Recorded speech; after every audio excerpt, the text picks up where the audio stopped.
Hi guys, it's me. The one reason I don't like to make videos is because you can mess up so much and not get your point across the way you wanted to, like you can when you write.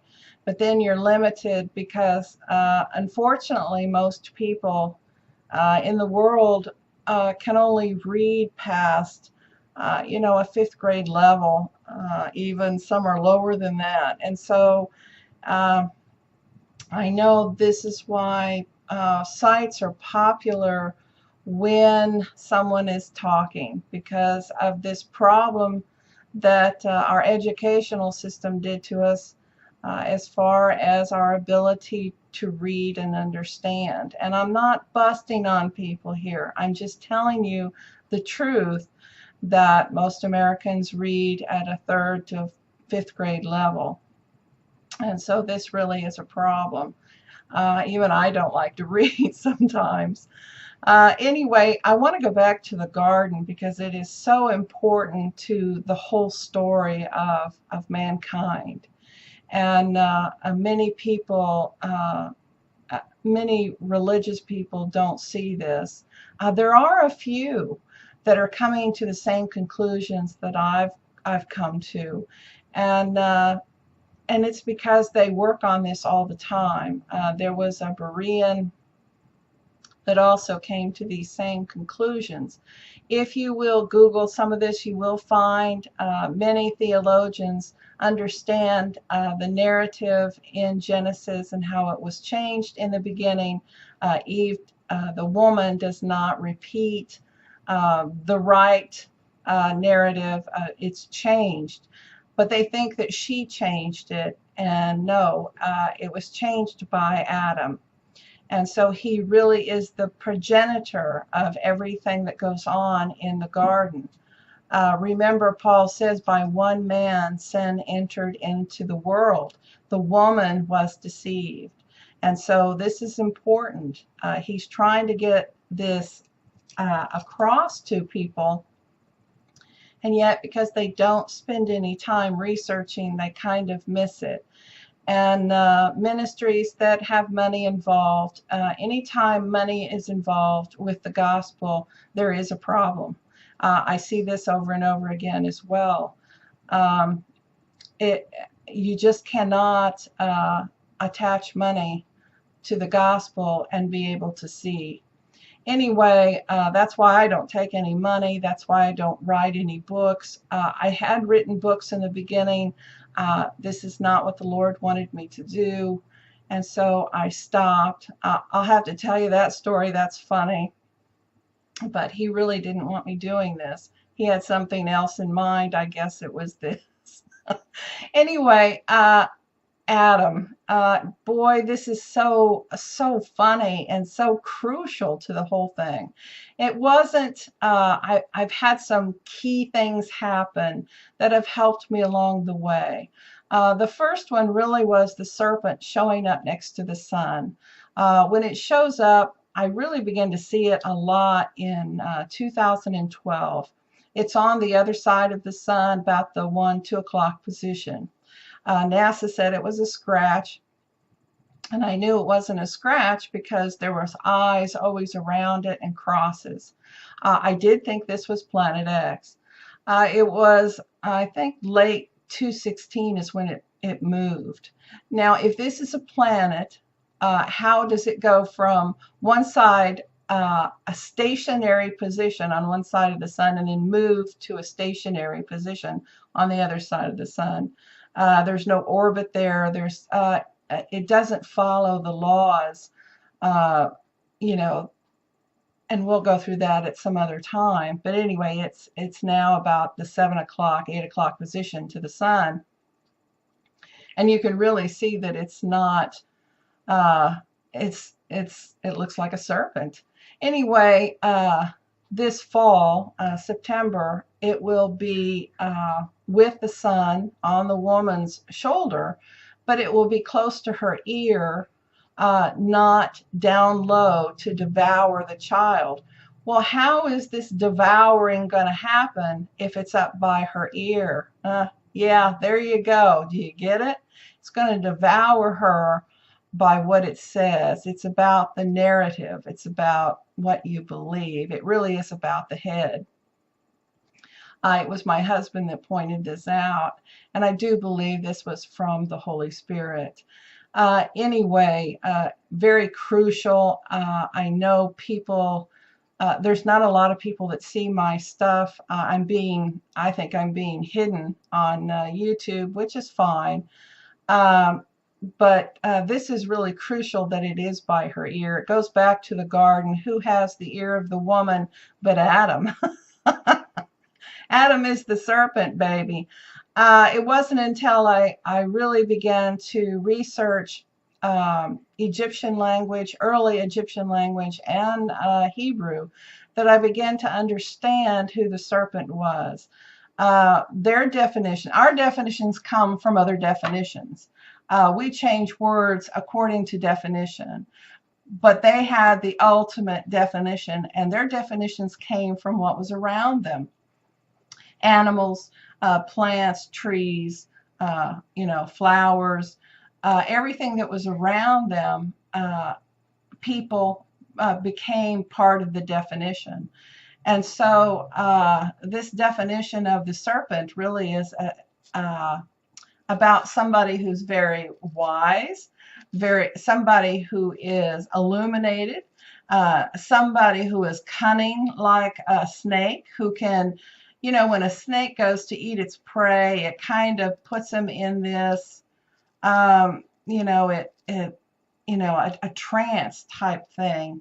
And before it eats it, I mean, it actually paralyzes it, and it paralyzes it with a strike, with the poison, and then it devours its prey. And this is what this depiction of this serpent is. This is a person. This is Adam. And that's why they use the definition serpent. We'll try to go into more of this definition later on. But, God never changes. He established laws of nature, his laws from the beginning. You'll see Abraham, he follows these laws. And so they don't just come about at Mount Sinai. This is actually a covenant with the bride. That's what's going on there. But before, God never changes. Jesus is the same yesterday, today, and forever. In James, it says that God, there is no variableness. That is a mathematical term. There are no variables that can change the equation of God, is basically what it's saying. Fascinating. Anyway, Adam knows the rules. He subtly changes things. The woman repeats the narrative, and you can see in what she says, it's not what God says in the beginning. He wants her to take the fall. He's going to use her to get out of the garden, so to speak, out of the control of God. Adam knows what he's doing. The woman is deceived. That's what the Bible talks about. These are the two ways to fall. One is deceived. One knows what they're doing. Adam definitely knows what he's doing. He gets her to eat the apple first. He purposely eats it second. When God shows up, he blames God. He blames the woman. The woman that thou gavest to be with me. He passes the buck. And then the woman says, but the serpent beguiled me, and she's pointing to Adam, of course. And but it is Adam, guys. I know you don't like this. The curse to the serpent is for both man and the woman. Both of them are cursed. This strike to the head that Adam takes, this is significant. I'll try to go through it. It's really difficult, but he takes this strike to the head, and this is the fallen state. Put in the head. I mean, this is where you battle Satan, is in your head, and this is where the strike comes from. just like a serpent, this strike, and it's fascinating. And they are cursed to eat dust. They're cursed with this enmity. The seed, her seed, his seed, the enmity between these two seeds is fruit, is spirit. You see this. They're constantly at each other. Just look at the enmity between men and women today. It's really, you can see it with the women's movement. But anyway, the curse is the dust is for both of them. The earth is dust. Everything on the earth is dust. Your food turns back to dust. You turn back to dust. You're created from the dust. Everything on the earth is created from the dust of the earth. If you, cut a tree down in the forest, it will deteriorate and turn back to dust. Everything goes back to dust. Archaeologists are always digging in the dust, looking for remnants of what's left in the dust. It really is kind of funny and sad at the same time. But yes, the earth is the dust, and we rule over the dust of the earth. This was given to man for a certain number of days. Hopefully, we're coming to that end soon, that 6,000-year period. But we were given rule over the earth for a period of time in the dust, to eat the dust. And then when that's the initial curse for both, for mankind, for the woman and the man. And then God has to tell them what will befall them because they're now mortal. And he tells the woman, of course, there'll be pain in childbirth. Your desire will be for your husband, and he will rule over you. And this is part of this what happens when you're mortal. And then he tells Adam, of course, you're gonna have problems with this dust because it's not going to do what you want. So anyway, in short, but yes, it's us. Satan is in us. The first Adam / Satan is your destruction, but the second Adam / Jesus is your salvation. And when you look at the crucifixion, he is, a crown of thorns is placed on his head. If you go back to Genesis, thorns are going to be a real problem for Adam. And so they actually strike the head of Christ because this is where Satan is. It's fascinating. So they put the crown of thorns on and they beat his head because this is very significant before he goes to the cross. He really is defeating Satan on that cross. Hard to believe, but he is. And anyway, there's so much in this. But like I said, Satan isn't omnipresent. God is. The only way Satan can operate is when it's in us. This is what you battle is the spirit that has been sown in man.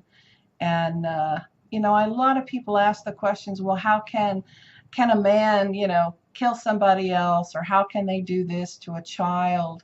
It's because Satan is in them, and yeah, they're going to do this. But anyway, I just want to share this with you. I know a lot of people, oh, you're deceived. Let me tell you, we're all deceived. This narrative that starts at the beginning is about deception. And so this deception passes to everybody, but the truth will set you free, the truth of Jesus Christ. It takes a while to find it.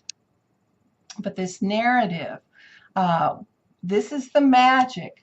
When they take the images of God that are in the Bible and they change them just a little bit, this is their magic.